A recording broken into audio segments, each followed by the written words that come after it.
professeur, excusez-moi, mais pour avoir une monnaie unique, il faut s'entendre. Vous voyez que même au plan sous-régional, ils n'arrivent même pas à s'entendre. Non, ça c'est les problèmes des critères de convergence. Non, pas forcément. Mais s'il n'y a pas d'entente entre les États. Mais justement, s'il n'y a pas d'entente, ça veut dire les Africains qui sont là et qui nous écoutent n'ont pas encore compris. J'ai dit, l'aide ne viendra pas de l'extérieur. Il faut se mettre ça dans la tête. C'est comme quelqu'un qui a son foyer conjugal à gérer et qui compte simplement sur l'aide du voisin pour nourrir sa famille. Ça, c'est manquement de conscience. Donc, nous disons et nous répétons, ça, c'est la première solution, c'est la monnaie unique africaine. Deuxièmement, avec l'argent qui est le nôtre, qui est garanti par nous. Oui. Parce que, rappelons-le rapidement, quand on parle du dollar américain, le dollar américain est garanti par 8200 tonnes d'or. Mais nous disons et nous répétons, ils peuvent aller le vérifier, tous les pays africains ont des stocks d'or, de diamants. Et un seul pays qu'on appelle l'Ouganda détient du seul 31 millions de tonnes d'or. Je reprends. L'Ouganda, ils peuvent vérifier au moment où nous parlons. 31 millions de tonnes d'or. Alors imaginons la RDC, l'Ouganda, le Mali. Mais rien que même l'Ouganda tout seul, on se met ensemble, on dit bon, décaissons immédiatement pour garantir notre monnaie, il faut décaisser 130 000 tonnes d'or. Décaisse ça. Et nous, on va te rembourser à dose homéopathique. Mais la monnaie unique africaine qui est garantie par 130 000 tonnes d'or, il n'existe pas sur la terre une seule monnaie, fut-elle le dollar américain, ne peut rivaliser avec. Donc on aura déjà les moyens. Maintenant, il faut insister. Pourquoi y a-t-il eu l'esclavage? Pourquoi y a-t-il eu la colonisation? Les gens ont les possibilités de fabriquer les billets de banque. Mais ce ne sont pas les billets de banque seuls qui produisent les biens. Ce sont les êtres humains. L'Afrique... Capital humain. L'Afrique a les bras. Aujourd'hui, 1 milliard 300 millions. Demain, dans quelques années, c'est 2 milliards. Il faut mettre en mouvement ces 2 milliards de personnes pour produire. Et pour les mettre en mouvement, c'est les payer avec notre propre argent. Est-ce que nous sommes en train de rêver? La réponse est non. Parce que la Chine, moins de 500 millions de personnes avant 1949 mouraient de faim.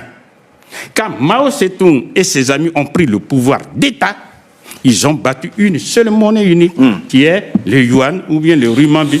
Et aujourd'hui, les Chinois sont devenus, même si ça peut encore déranger certains esprits, la première puissance économique du monde. C'est la Chine qui finance le monde entier, à commencer par les États-Unis d'Amérique et l'Union européenne. Donc nous disons, ce genre d'aide, pour rester dans le sujet dont on nous parle, c'est de la diversion. Donc la première solution, c'est battre la monnaie unique. Deuxièmement, avec la monnaie unique africaine, nous allons industrialiser les économies africaines, c'est-à-dire transformer toutes les matières premières agricoles, minières, minérales et énergétiques en des produits finis qui génèrent de la richesse qu'on appelle les valeurs ajoutées, lesquelles valeurs ajoutées éliminent la pauvreté. C'est ce que font tous les pays dits développés. Il n'existe pas sur la terre un seul pays développé qui ne soit pas industrialisé.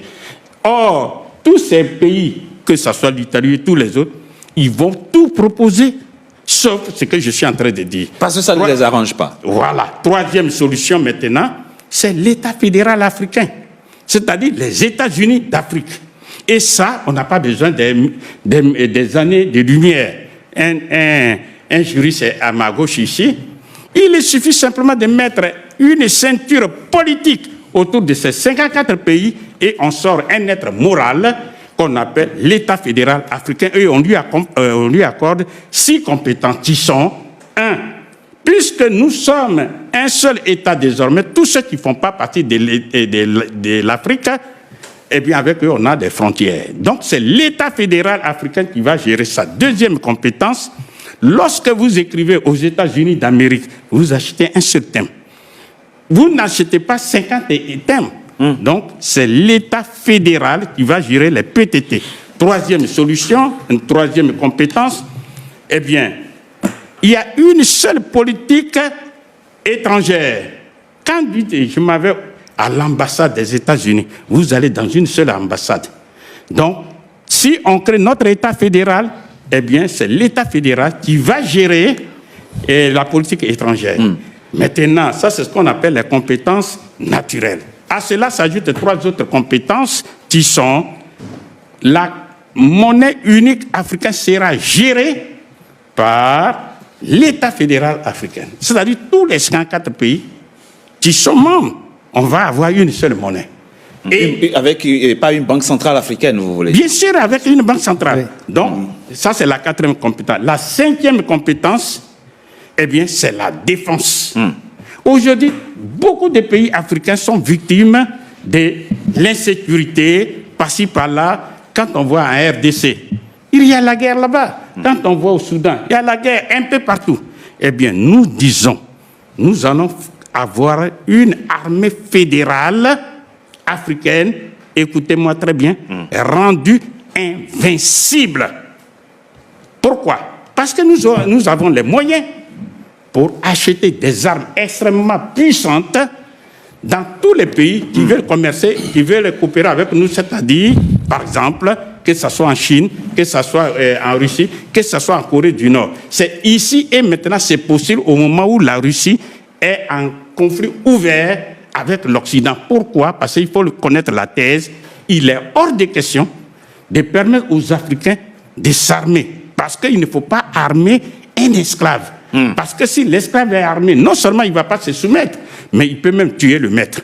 Voilà pourquoi l'Afrique est dans ce désordre-là. 6e compétence. Et la 6e compétence, eh bien, l'État fédéral va veiller à l'industrialisation des économies africaines. C'est-à-dire, écoutez-moi très bien, voilà un juriste, il faut constitutionnaliser, il faut mettre dans la loi des lois l'obligation de quoi? De transformer toutes les matières premières en des produits finis. On ne doit plus jamais exporter les matières premières brutes de l'Afrique. Mais ce sont les produits finis qu'on peut faire. Si on met en application ces 6 solutions, vous verrez qu'à court terme, je dis bien à court terme, eh bien, non seulement l'Afrique va satisfaire ses besoins essentiels, mais l'Afrique va même reprendre la direction du monde. Et c'est de ça, les Européens, tous les autres, ils ont peur. Ils ont peur. C'est ce qui... Voilà pourquoi ils nous amusent, ils amusent la galerie. Avec les différents sommets. Voilà. Merci beaucoup, professeur Jean-François Akanji.